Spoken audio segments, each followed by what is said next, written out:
Alright guys, I'm back. After finishing up Music Monday, even though it's Tuesday, I am getting straight back into the Fnaf game theories, mainly because I only reacted to 2 last time, and I literally just posted that video today, so I got 2 more to do. And as my friend had told me, this one is big. That you're going to hate this. It's big, and it's important, I guess. And the FNAF, The Origins of Evil, is also, like, surprising. I don't know if it's, like, it's shocking almost. And I don't know, because I've never seen it before. And I'm wearing my trademark hat. But yeah, let's get into some theory sifting. Give it a like. Gonna increase the screen. And, okay, I did not click play, but whatever. 3, 2, 1, yeah, fast, play.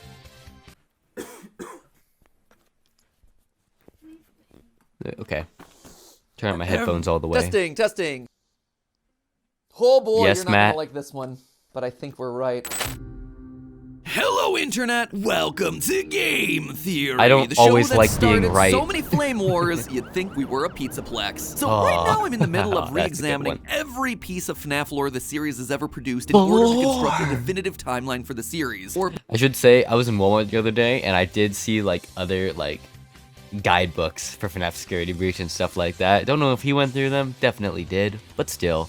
I suppose, as definitive as possible for the series, considering, you know, it's FNAF. That means that me and Tom and head editor Dan are combing over every misleading teaser, every line of hidden website source code, every page of the novels and their accompanying graphic novels, and every questionable skin from FNAF AR from Big Chungus Springtrap to Statue of Liberty Chica. Because nothing says America quite like rebranding a national monument with a giant toga-wearing murder chicken chilling for pizza. And our forefathers wept. Anyway, since this is an absolutely massive quest, we've broken the timeline down into 3 core chunks. Foundations of Freddy's, the Afghan this is the era, timeline. and post-Purple Guy. Basically everything Timeline, that happens timeline. Springtrap getting torched in FNAF 6. And while that timeline theory is still in the works, we've already made some discoveries. Some big and some small. And it's one of the bigger ones that brings us here today. You see, as we were rewatching all the cutscenes from FNAF 6, we heard this line from the completion ending of the game. Thank you for your participation. There is no need for you to return to work next week, as Fazbear Entertainment is no longer a corporate entity. Oh sure, everyone remembers the whole "don't keep the devil waiting" bit during that ending, but all of us tend to forget what comes after the fire. An acknowledgement that Fazbear Entertainment is no longer a corporate entity. When Henry dies in that fire, the game makes it clear that the company dies with him. But that doesn't make any sense knowing what we know now. In FNAF VR, AR, and Security Breach, Fazbear Entertainment is alive and still very much running. In fact, the company seems stronger than ever, building a giant mega pizzaplex that towers over anything the company's ever done before. So what gives? A dissolved company can't be going around making new games, and they certainly aren't building new 80s inspired animatronics, are they? All of it seems to imply that someone restarted the company between FNAF 6 and FNAF VR. And it was that single, simple observation, my friends, that led us down a rabbit hole I believe may have solved another core part of Security Breach's endlessly frustrating story. First, we wanted to prove to ourselves that this corporate restart was a real thing. Throughout the core gameplay of FNAF 6, if you buy and display animatronics with a high liability rating, you get a chance to experience a fun little mechanic known as being sued. You go through these lawsuits and decide whether to pay a lawyer to fight for you or just pay the listed amount to settle the case. It's a fun, quirky gameplay mechanic that fits with the humor of the franchise. However, there's a detail within these lawsuits that's important. If you take a look at the names at the top of each lawsuit, you'll see that the defendant is listed as Fazbear Entertainment, Inc. Those last 3 letters are important. That I and C there means that Fazbear is an incorporated company. It means that Fazbear Entertainment has shareholders, people that own stocks within the company. There are also 2 different types of corporations, S-Corps, which tend to be smaller, and C-Corps, which tend to be bigger. Trust me, you don't really want to know any of that, nor do you need to know any of it for this theory. I just bring it up because it's knowledge that Steph and I have accumulated over the last decade of doing this work as business owners, and I just wanted it to be validated at some point in my life. Anyway, useless business information aside, as we hear at the end of FNAF 6, Fazbear Entertainment Inc. has been dissolved. See, Matt, your Fazbear job is Entertainment just as no important longer as a corporate Scott's. entity. We can assume that Henry, in his final act before sacrificing his life, dissolved any and all ownership remaining in the company so it would die with him, which is why it's so weird that suddenly it's back. And not just back, but back in a completely new form. In Security Breach, if you check out the Balloon Boy arcade cabinet above the daycare, on the title screen you'll find that the copyright is now owned by a brand new company, Fazbear Entertainment, LLC. Again, those last three letters there are important. They stand for Limited Liability Company. Basically, it means that the owners of the business aren't shareholders, but rather one or a small group of individuals that can't be held responsible for the debts of the business. For instance, if the Fazbear business took out a small loan of $1 million but couldn't pay it back, the banks couldn't then approach Henry or William's personal money demanding repayment. LLC members also aren't usually responsible for the co-owner's negligence or wrongdoing, which again, knowing the history of this company is probably gonna be a better business arrangement. Most importantly of all though, LLCs tend to be smaller, held by one or a few individuals rather than a collection of shareholders. And this actually explains a lot. If you go for the Afton ending of Security Breach, you go down the elevator only to discover the Fnaf 6 pizzeria underneath the whole thing. Try explaining that decision to your shareholders. We're just gonna build our new mall on top of that old burnt down pizzeria. That'll rake in the big bucks. What The fact that the- we get messages on the Faz Watch from building contractors concerned about building a giant mall over the equivalent of a sinkhole. Again, this doesn't feel like something you'd be able to do if the company had shareholders, but if the business is owned by a single individual, they could essentially do whatever they wanted. They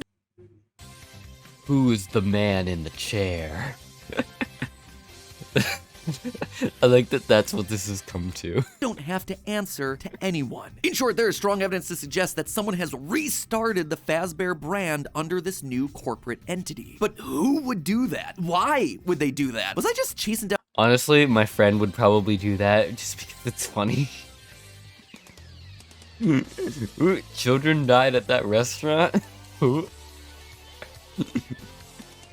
That's so fucked up. a lead that didn't matter? No, because I wasn't the only one asking the question. In December of 2021, this book was released, the Fnaf Ultimate Guide. Basically your one-stop shop for anything important to the franchise, written by the man himself, Scott Cawthon, and only That guy. Scott Cawthon. This thing is robust. It contains every scrap of dialogue, every game mechanic, a summary of every Fazbear fright, and a description for practically every one of the nearly 150 characters introduced into the franchise. If it ain't in here, it probably ain't worth your brain space. And if the book explicitly calls something out, well, it's probably gonna be worth a look. And wouldn't you know it, but in the Fnaf AR much description reading. of the glitch trap virus, we get this quote. The cease work order from the Fazbear Entertainment Office of Legal Affairs seems to indicate that the company at some point becomes aware of the problem and tries to stop it. That leaves one question. Just who is running the company? And it was here that I knew that I was onto something. The fact that the Ultimate Guide felt the need to point it Goddamn. out made me realize that this is absolutely something that we need to be solving. The clues are in place for us. It was now time for us to put it all back together. So let's figure out who's running the show over at the new improved Fazbear Entertainment LLC, shall Who we? is Well, it? let's consider what exactly that person is doing. is it? First and foremost, they're building a brand new location over the remains of the old FNAF 6 location. That right there is a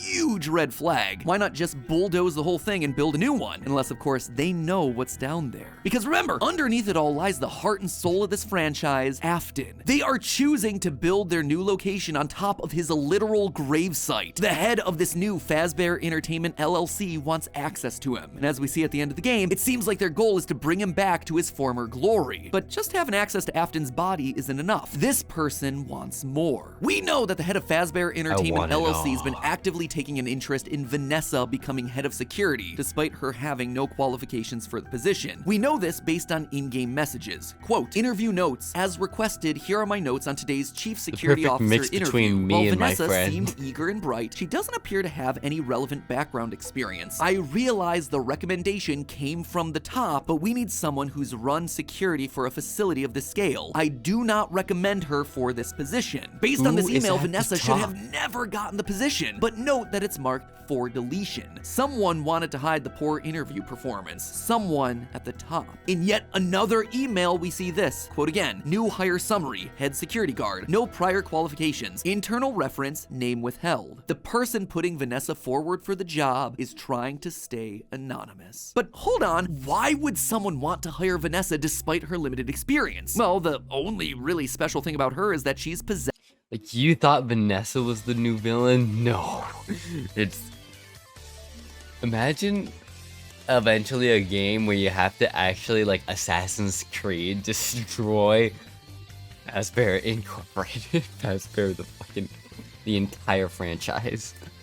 Possessed by glitch trap. So if someone's trying to bring Afton back, preserving his body underneath the Pizzaplex, it makes sense to get someone into the Pizzaplex who houses the only other part of Afton that remains, his consciousness, in the form of the glitch trap virus. But Who would know possibly all of want to that? bring a serial killer back to life? I mean, think about what this person would has know done. that? They've restarted an entire company, they've hired third parties to scan old circuit boards, they've rebranded the franchise, built a mall, and then doctored emails to hire someone, all in an effort to resurrect Afton. Who would do that? Who would go to that level of extreme? Can't be Afton. Vanessa. She can't hire herself. Can't be Michael. He's always trying to get rid of Afton. Can't be Baby. Henry. He dissolved the company in the first place. Can't be Gregory because he's It's trying Elizabeth to destroy the Afton. animatronics. But there is someone it can be. I will make you proud, Daddy. The only person who would be that motivated to bring Afton back to life. The one person that through all of the games they've appeared in has been on Afton's side wanting to keep his vision alive. That's right, ladies and gentlemen. I submit to you that Elizabeth Afton is the one in control of the new Fazbear Entertainment LLC. I guess you could call her the boss baby. I will now pause and give you a chance to write your collective groans, frustrations, and general vitriol down in the comments. While you're doing that, let me quickly remind you that right above that fiery comment section is our merch shelf, where it's your last chance to pre-order our new ARG That was- jacket, the puzzle that you wear. Once that thing's gone, it is gone forever. So That get was your orders in bad. this weekend. But you know what? If you don't want the hassle of solving your clothes and you just want to be snugly and warm this holiday season, might I suggest some of our other holiday items that we have in stock right now, including the Dreamweave blanket and the Pixel Player lounge pant and hoodie. They're snuggly, they're warm, they make it look like you just stepped out of an 8-bit minigame. Place your orders now so that way you get them in time for Christmas. All right, you done venting in the comments? Told you this one would make you mad. Yeah. Let's see what you wrote. And yes, I'm doing this from the past. But Elizabeth is dead. Baby's eyes are blacked out in the blob. She died in FNAF 6. Yep. These are the fools.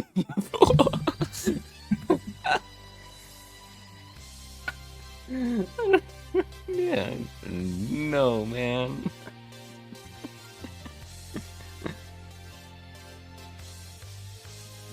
Yeah. Oh man, just imagine Elizabeth. Because if you think about the books, you know about the sound chip. To Be Beautiful, Elizabeth. The different form, the ultimate form, the ultimate. The ultimate. just continue. Yep, all of those are perfectly valid. I know it sounds insane, believe me. The No one fool. recognizes that more than me. But I ask you, when has any character that's meant to be dead in this franchise ever stayed dead? Let's just look at the facts, shall we? Our second ever theory on this game drew attention to Bruh, the goddamn DLC, it better, like the last scene, be like a blacked out screen, and you hear Elizabeth, and you hear Baby's voice actress go, I always come back. I don't know if you heard that. It's like, I always come back. And it's just, it's so eerie and just, it's perfect. all the similarities Almost perfect. It would make a lot of people actually pretty pissed. between Elizabeth Afton and Vanessa. But They that's both like flowers, all they of both the have an abusive and franchise. manipulative father named William A. And of course, there's the blonde hair and green eyes. However, we've never been able to actually figure out how these two characters are connected beyond them just being similar. Could it just be another instance of this franchise doing what I like to call pulling a Jeremy? Scott That's using the doesn't same detail do multiple times just to confuse coincidences. us. But you see, there's a bit more that's suspicious about Vanessa. There's one thing that me and every other theorist purist out there has been scared to tackle in this game, and it's this: Security Breach's fire escape ending. In it, Glamrock Freddy yeets Vanny off the top of a burning pizzaplex, sending both of them to their death. Gregory pulls off the Vanny mask to reveal that it was Vanessa the whole time! Yeah, a we twist that surprised literally no one. Except after the credits, we pan up to the roof to see security guard Vanessa looking down as the building burns around her. Excuse me, what? Two Vanessas? Symbolism? Everyone just kind of collectively Maybe? hand-waved this away. It must be a hallucination. Maybe it's her spirit still trapped in the pizzaplex. Or maybe, just maybe, Vanny and Vanessa have always been two separate individuals. Two twin sisters. Hold on. In Security Breach Fury's Rage, we get VR sisters. That's one of the bosses in Fury's Rage. And I think it could be possible that one of the sisters, maybe Vanessa, went to go save her other sister after being taken over by Glitch Trap. Recently, a new theorist has entered the ring with some pretty interesting things to say about Security Breach. John from the YouTube channel Fnaf. And while I was busy coining the catchphrase Music Man, he was busy in his corner preaching the gospel of the VR sisters. Remember them? Of course you don't. Why would you? I So remember let me them. refresh your memory. In case you've forgotten, Security Breach got delayed a lot. I mean, a lot. And at one point, Scott Scott Cawthon, made worried it that the fan base a would be new upset about the game. repeated delays, decided to release a short little meme game to tide us all over. A beat-em-up title called Fury's Rage. The fan base, Fury's Rage. when they find out I that remember have to that. delay the game again, they're gonna kill me. What am I gonna do? I know. I'll make a game for them. 4 straightforward levels game with where a you secret can boss fight at the end, with punching them. through waves of the franchise's most forgettable enemies. Freddy Frostbear, Which is kind of cool because in the actual game, you're Gregory and Freddy, who's like Scott Cawthon in this game, fights with you. Clown, Springtrap, Radioactive Foxy, L-Chip. And the rest of the enemies are just variations of Chica, the Puppet, Mangle, Baby. As for the bosses, most of them are jokes. Sure, you've got Vanny, but there's also Mega Brow, which is just Brow Boy from FNAF World. There's Soul Brawler, which is a reference to one of Scott's earlier game characters, Soul Dozer. And the secret final boss of the game, Dreamgeist, basically a giant troll about fan theories. And yet, in this game full of memes and tongue-in-cheek references, there's one set of characters that don't quite fit. The first level's boss, the VR sisters. They're the only truly original characters for this game. Literally everyone else you can point to and understand what the reference is. Now don't do that is coincidences. weird. Why would Scott put the time and effort into designing them, coming up with a name, and purposely putting them in there for us to look at if they weren't important in some way? With Vanessa being taken over by the Glitch Trap virus in FNAF VR, makes sense for this to be in relation to her in some way. She's a VR sister. And then her having a twin sister would explain why there could be a second Vanessa at the top of a burning building during the ending. What is it that John's been saying lately in his theory vids? Need more proof? Yeah, I do. You probably do too. Luckily, I have it for you. Once you get to level 4 of Furious Really? Rage, you find yourself in some sort of factory surrounded by conveyor belts and magnets holding up humanoid robot torsos. In the end, you fight Vanny and the game ends. But wait, before you get to the boss battle, there's one very crucial detail in the level that everyone overlooked: an orange pod with a female figure sitting inside. I've seen enough sci-fi to know that that right there is a birthing pod, and the figure inside looks an awful lot like Baby from the Fourth Closet graphic novel. That's right, friendos, it's time once again for everyone's favorite segment. Matt Pat uses the lore of multiple FNAF books to explain parts of the game that make no sense. In the Fourth Closet, Baby's origins take a weird turn. She's actually a robot built by Henry to help replace his daughter Charlie after her death. You see, Henry creates a robot for each stage of his daughter's life: toddler, child, teenager, and finally adult. In his mind, this would allow her to grow up with everyone else around her. And this gave us our first confirmed Just remember, everybody out there, you don't know who is and is not an animatronic. Trust nobody.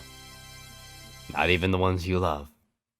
instance of robot kids being a thing inside of the series. Robots that are capable of bleeding, eating, feeling cold. And here's the weirdest twist of them all. Baby is the final adult form of Charlie, which, let's just say I have some strong feelings about. People hate when I talk about the books. The books tell you the rough guidelines or rough rules of the universe. When you look at the books and there's this repeated thing of creators building robot kids, okay, well, apparently that's fair game. And then to take it one insane logical step further and say, not only are they building robotic versions of kids, but multiple versions of robotic kids at different ages, I would say you are insane. That's so stupid. It is a weird thing for them to do, and it challenges realism to such an absurd degree. Yeah.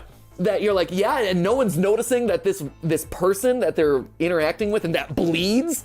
again, because they bleed in the books, that bleeds, no one is noticing that this person doesn't age, but is still also eating in order to survive, but is also like perfectly passable as a human in every other way, shape, and form. That's crazy. And then the books layer on, and it's also Baby, who is a robot clown. And you're like, that's so stupid. I feel like no.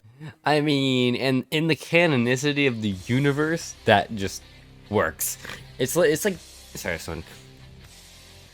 It's like finding out that the way to perform a double jump in midair was to like, put your whole hand in your mouth while jumping.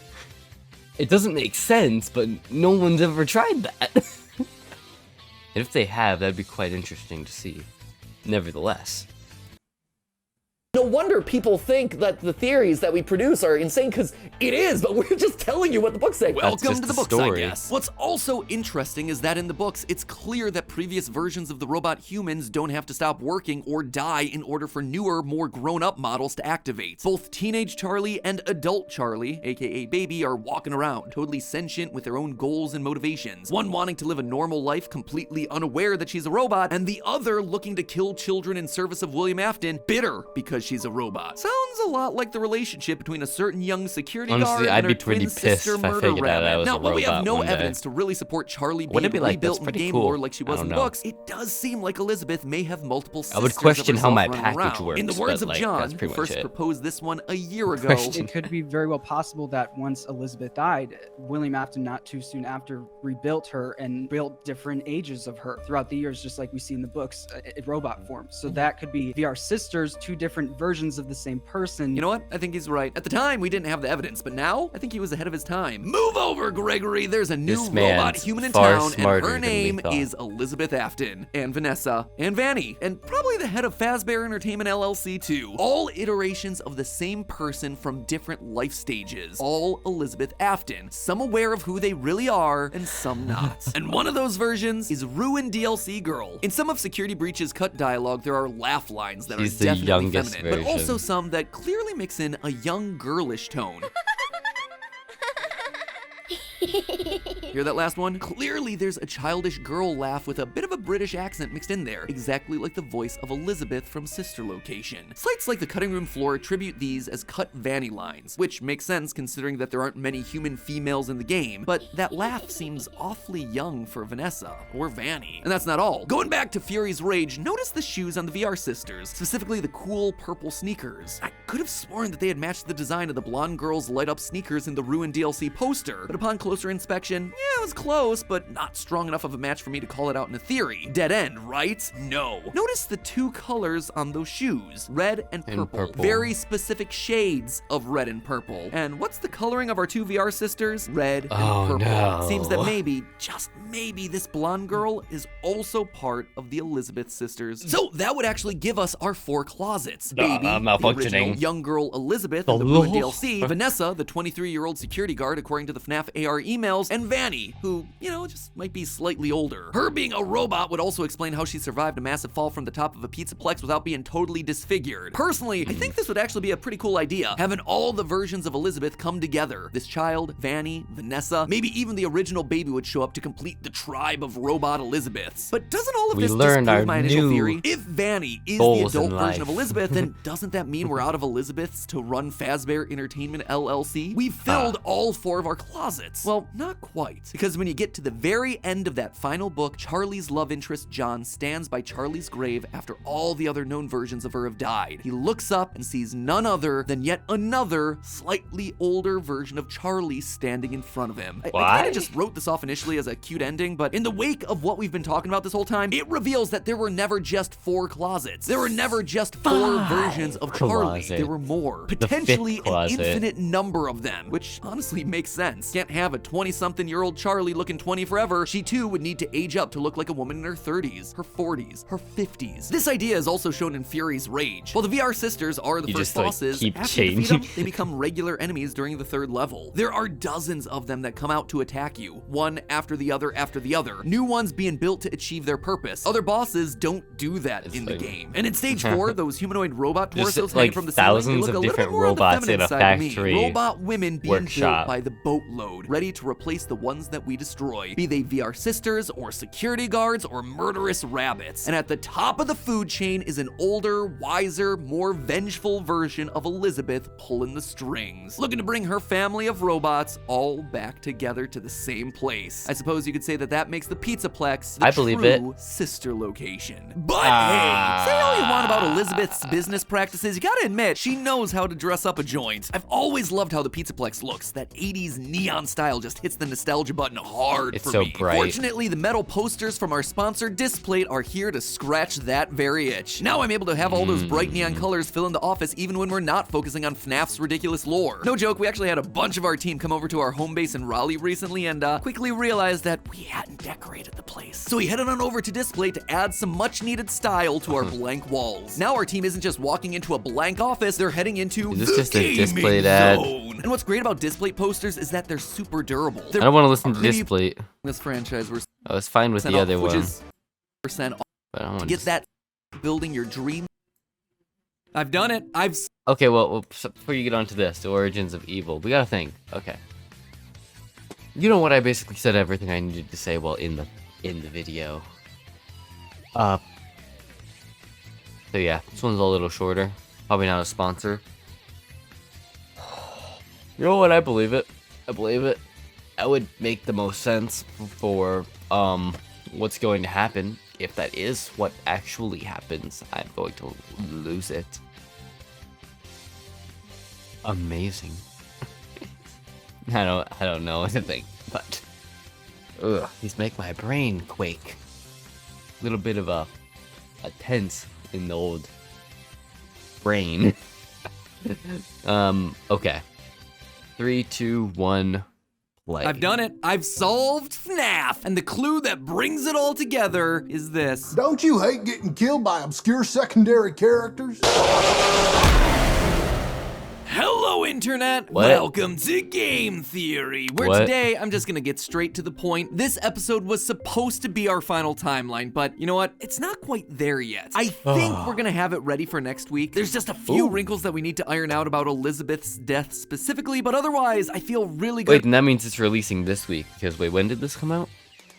2 weeks ago. Oh, I guess not. Oh, I didn't like it. My bad. About everything we've pieced together so far. That said, I wanted to put this episode up first regardless because it dives into a section of the timeline that's likely going to be controversial, which is also a bad thing because it's the beginning of the timeline. Nothing like starting off on the wrong foot, you know? So in order to head that one off at the pass, let's just... It's kind of funny because 80s. The 80s is when it began, and Security Breach is the 80s, I think. Yeah, maybe. Start I talking think about so. it now, shall we? Last episode, I brought up how the team and I have been tackling this whole timeline project. Basically, that we've broken down everything into 3 key sections: the foundation of Freddy's, the Afton era, and post-Purple Guy. In that episode, we dug hard into the last chunk, trying to figure out the recent history with things like FNAF VR and Security Breach. But even trickier is the first chunk, the foundation of Freddy's. You see, at this point, we all have a general basic knowledge of the games, right? Kids die, animatronics get possessed, all that good stuff. But here, that foundational Very stuff right stale at the beginning, Christmas that's cookie. the murkiest because honestly, there's not a lot that's immediately clear that we can go off of. Sure, there's a couple of lines from Phone Guy, maybe a sentence or two from the novels, but otherwise, it seems to be about it. How did William Afton and Henry Emily start working together? Were they rivals? Why did Afton start killing in the first place? Was Fredbear's Family Diner truly the first location? These are questions that seem important for us to answer, and honestly, if you're looking at where the timeline of Five Nights at Freddy's really begins, it's with those sorts of questions. The only problem is that the answers just might not exist anywhere in the canon yet. Or so I initially thought, which brings us to today's episode. I suspect that there may be a way to answer some, if not all of those questions using a mix of evidence from the games, the books, and real-life lore. In the process, I think it'll help us get a better understanding of William Afton's motives, while also outlining a rough sequence of events that'll ultimately help place locations and other things when I tackle the full timeline of the series next week. And all of it hinges on one thing: a set of obscure secondary characters named the Mediocre Melodies. Orville Elephant, Ned Bear, Pig Patch, Happy Frog, and of course, Mr. Hippo. Sometimes a story is just Because quite literally, nobody's ever understood what the hell these things are. Seriously. Pig Patch, Happy Frog, and of course, Mr. Hippo. Sometimes a story is just a story. You try to read into every little thing and find meaning in everything anyone says, you'll just drive yourself crazy. Yeah, I know, Mr. Hippo, I get it. That has been leveled at me more times than I can count. But I think in this case, we actually didn't read into you enough. You see, when the Mediocres were first introduced in Pizzeria Simulator, we, as the community, largely dismissed them. And why wouldn't we? This is a game where you're pulling animatronics out of a dumpster. Trash and the gang are literally made of garbage. Why would we think that some random barnyard-themed characters would be worth our attention when there was already so much established lore inside of the thing? We beat the game, we solved the lore, we moved on. Then Ultimate Custom Night released, and there they were again. It was strange to see him fill so many slots, but I don't know, there was also Trash in the Gang, and Music Man! Other random pulls from the character deep cuts. So Music maybe it Man was just meme. Scott trying to fill out the roster. But then something unexpected happened. Well, they were mostly treated as a joke. If you died to them, every once in a while they'd give voice to the most important character and mystery from the game. Yeah, they would have like, they'd have these really goofy voice lines. They would usually have really goofy voice lines, but then there'd be that one, he said this in another theory, there'd be that one voice line which is like kind of fucked up compared to the other ones. I will never let you rest. I will keep you here. I will... You... I forget what Orville says, but like, I will keep you here. You will... Wrapped with us. The one you shouldn't have killed, Cassidy. The one you should not have killed. I will never let you leave. I will never let you rest. It was a huge revelation, and the lines that they spoke ultimately helped us to determine that Custom Night was William Afton's endless torment at the hands of the spirits inside the Golden Freddy suit. But again, none of us ever stopped to consider why them? Why these characters? Why were they the ones that Cassidy was choosing to speak through? Why are they here? Well, I will after keep you doing here. a lot of research for the grand No matter overall how many timeline, times now he I think I know. burns The us. Mediocre Melodies were Henry's creation from a time before he and William started working together. When the two men merged their ideas together to form one company, the Mediocres became temporary characters at Fredbear's Family Diner before eventually being retired and largely forgotten.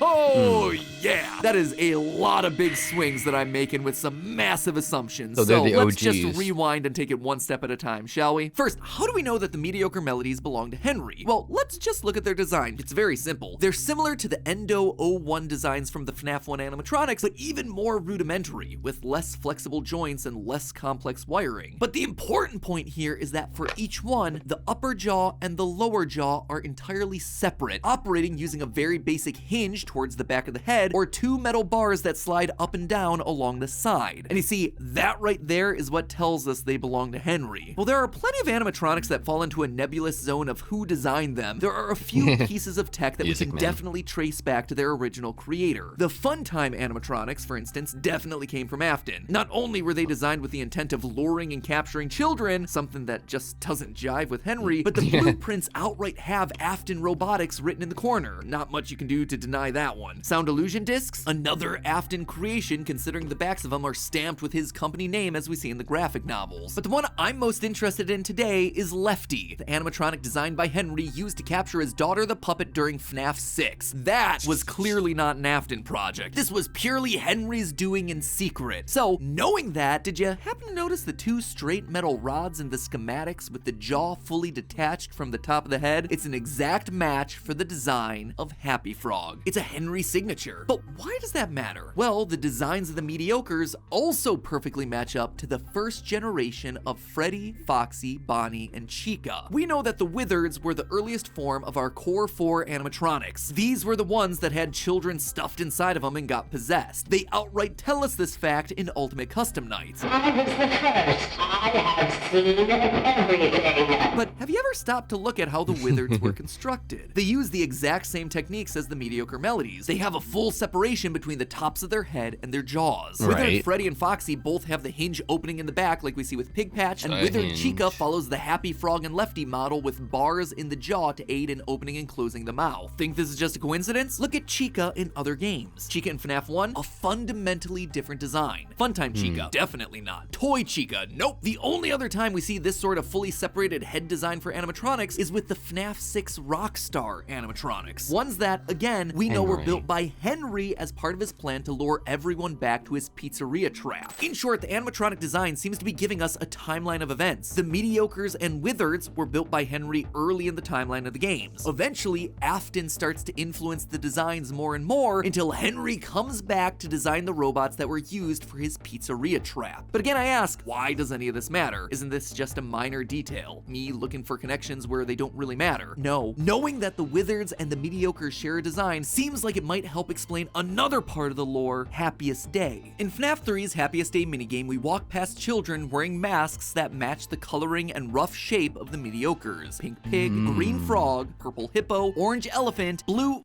okay, not all of them match. But here's the thing, I'm not the one pointing that detail out. This is actually coming from Scott Cawthon himself. In the Five Nights at Freddy's Ultimate Guide, the character description for each Mediocre Melody calls this out as something worth noting. Quote, it's unconfirmed, but a child in the FNAF 3 Happiest Day minigame appears to be wearing a Happy Frog mask, Orville mask, Mr. Hippo mask. Every single entry mentions this specific detail. Seems like an odd fan theory to call so much attention to. And remember, Happiest Day is an exact recreation of the FNAF 4 pizzeria. We enter at the stage where Crying Child's bitten, we pass 3 tables, there's a bit of a gap, and then the final birthday table for the cake that's gonna set Crying Child's soul free. It seems to suggest that at some point the Mediocre Melodies existed in one version of the restaurant right alongside Freddy, Foxy, Bonnie, and Chica. But how could all that be? Well, it's easier than you might think. In the story The Puppet Carver, we read about the Pizza Playground, a restaurant that seems to predate or be a competitor to Freddy's. And in it, we see that the franchise uses very rudimentary animatronics that break down a lot. There's a pig with a banjo, an off-brand bear named Baron Von Bear, and an unknown bird animatronic. It's the Mediocre Melodies, guys. Pig Patch, Ned Bear, and hold on, there's no bird in the Mediocre Melodies. Unless, of course, we're talking about Chica. What this story seems to heavily suggest is that Chica started at a different pizza franchise and eventually crossed over into Freddy's, becoming popular enough to eventually join the core 4. Just also like working with, at that pizza playground is a talented Funtime creator named Chica. Porter, someone who seems to have the ability to make wood-based animatronics come to life. In short, it's the book's stand-in for Henry. Henry may not be the most technologically advanced creator out there, but whatever he creates contains this certain X factor about it, a spark of life. It's how he's able to create endoskeletons out of nothing but wood. No power, no nothing, just wood and a childlike imagination. This, I think, starts to give us an important piece in the puzzle. Afton was the business guy, a tech bro who was smart and could build machines able to mimic voices and transform and launch giant claws out of their stomachs for no apparent reason. But it was Henry who had the pure love of his craft, that intangible thing that just couldn't be replicated, and it drove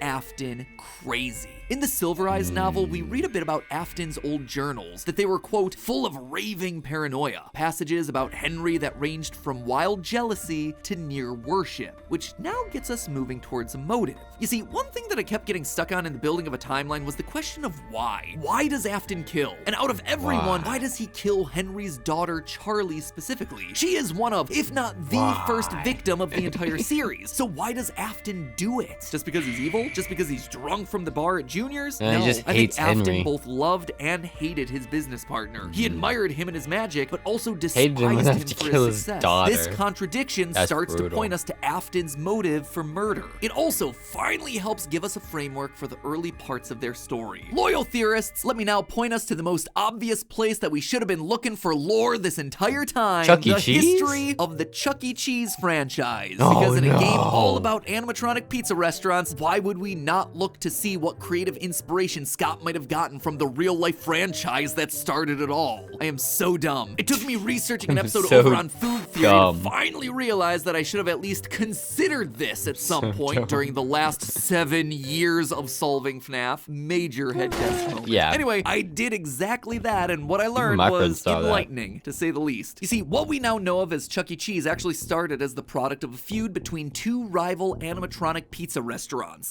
Pizza Time Theater and Showbiz Pizza Place. Pizza Time was founded by a smart businessman who wanted to recreate Disneyland's Country Bear Jamboree. In the end, their onstage show wound up soulless and had no solid theme. Showbiz Pizza, meanwhile, had a creator who built better robotic attractions that were full of life. They also had a solid theme where everyone had southern accents and a lot of charm. I mean, just watch the clips and the difference is immediately clear. Like, happy birthday to you, happy birthday to you, you get it? See, we're all up here on the stage, and we can all turn, go around a big circle together. See, like this, our feet aren't screwed to the floor or bolted down. We can move. We got more moves than a can of worm. And then that old 1-2 Billy Bob can come up there and stick his old ugly mug in your face. To me, the battle between these two real-life pizza places, these two Okay, men, that sounds creeped me a the lot fuck like out. the battle between William Not gonna and lie, Henry, that a was smart weird. businessman who wanted to riff off Disney's Bear Show versus a talented artist that was building animatronics with actual life and good southern accents. I was just waiting for you to drop your guard. Even small details of the real-life story map nicely onto the games, like the fact that these pizza places had small cabaret stages off to the side for extra acts to get added later, just like how Foxy stands alone in Pirate Cove. A separate act that we see was the last one added to the core group of 4. In real life, Pizza Time Theater,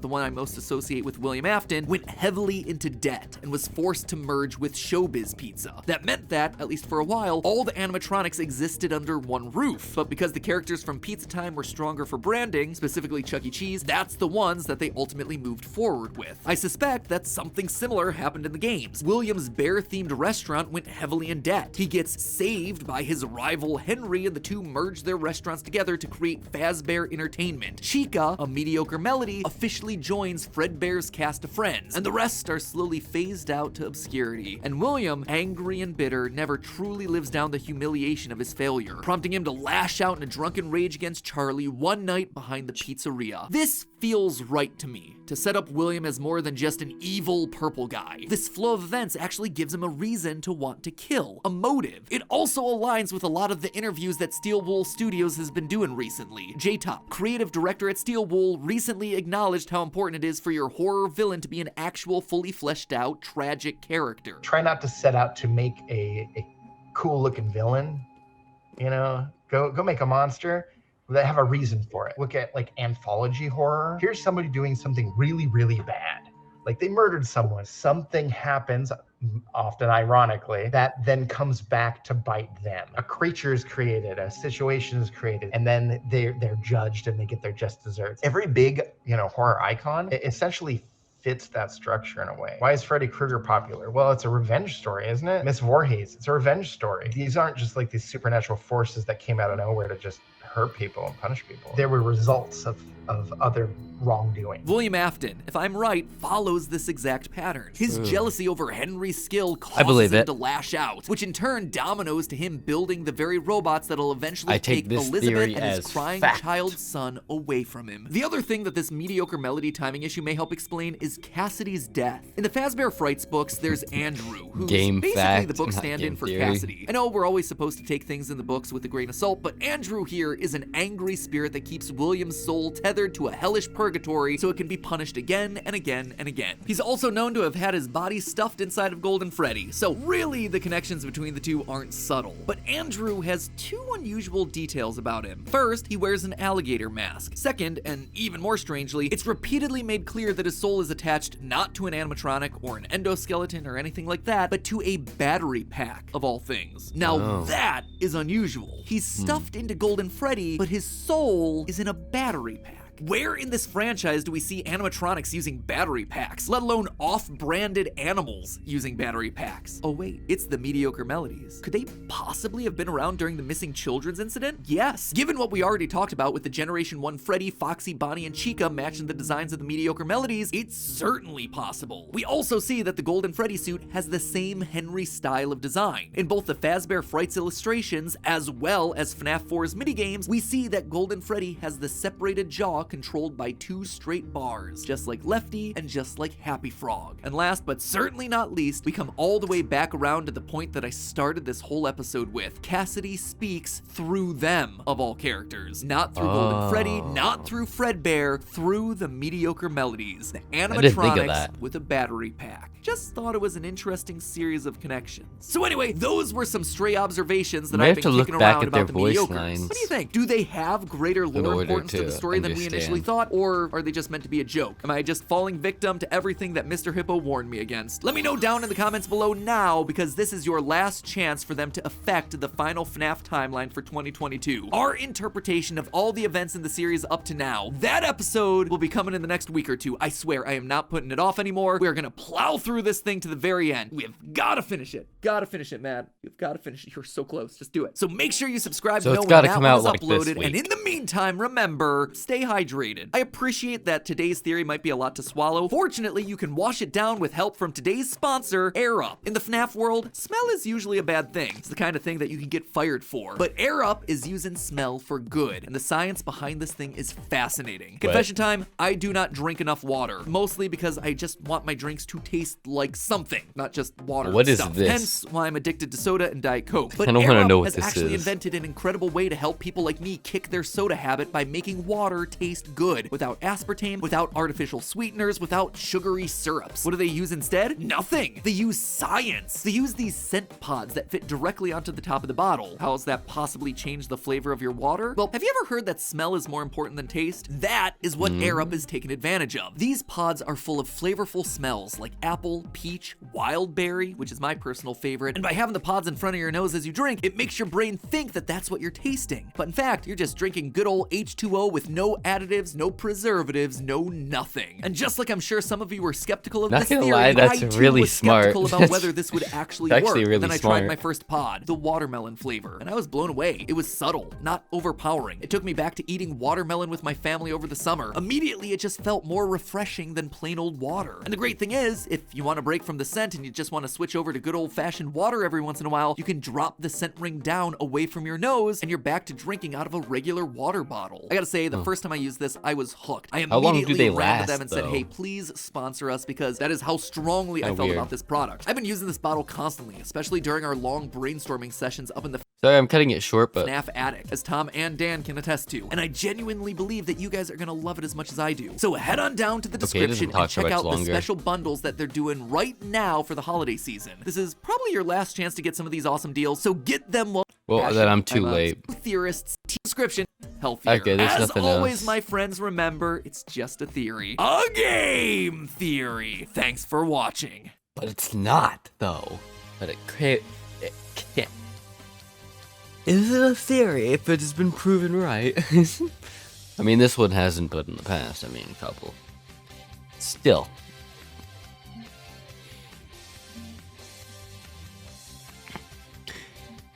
Have any of Matt Pat's theories actually been proven right? Has Scott actually come out and said that he was right about something? I think like one thing. But the rest is still just a maybe. I don't know. I also don't have much else to say. But those two were hard. Those two, they were some good theories, not gonna lie. Especially this one. This one, that hit different. This one was kind of just, didn't think about it that way. Wasn't as surprising as I thought it was, but it was like, oh, good to know. good to know. It's just a theory. Then again, I guess that's the end of the video. 47 minutes in. As always, I'm Anthony, Perfect Nerd. I'll see you in the next video. Bye, guys.